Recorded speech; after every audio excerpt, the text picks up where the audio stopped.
So I was talking to a client, and she shared that she's had a guy work with her for about 4 months now.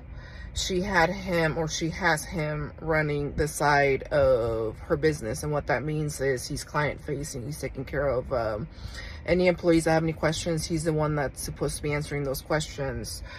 Basically, he's the catch-all, right? And she needed a catch-all because she needs to go out there and generate more business.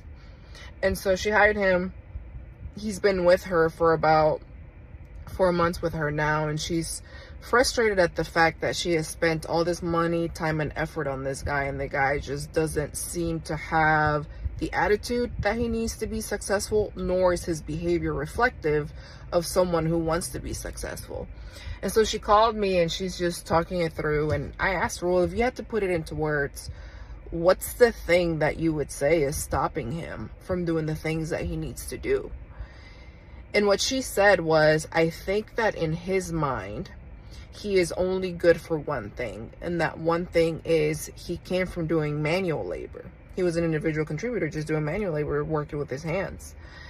And then now you got him running a whole business and talking to clients and talking to employees and being the catch-all person. And in his head, he is still a manual laborer, right? He's still just an individual contributor. He's still just somebody painting.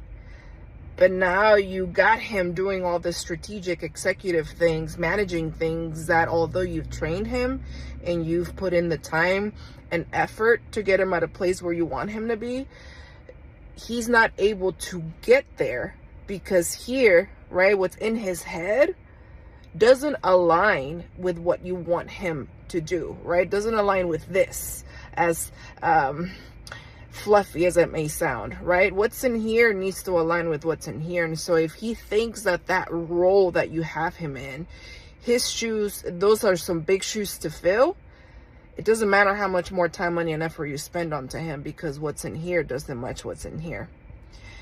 And so the takeaway that I want you to have is two things. One, if you want yourself or your employees to perform at higher levels, you need to work on what's in here. Now, in yourself, of course, you can work on it on yourself, right? But if you're dealing with it with other people, you cannot drag them across the finish line, right? They have to want it for themselves. And although techniques and training and all those things are great, you still need to focus on this within reason, right? Because, again, you can't drag them across the finish line. But then the other takeaway that I want you to have is for yourself, right? Because we can control us and what we do and what we think, right? And so for you, right, I know that you have these huge goals, and I know that you want to do all these huge things. And the thing is, in order for you to be able to do those huge things, you need to fill your head with good things here, because no shoes are too big for you to fill. But in order for you to get there, right, to move the needle, to get to where you want to go, you need to work on this. Because once this aligns with this, you are going to be unstoppable.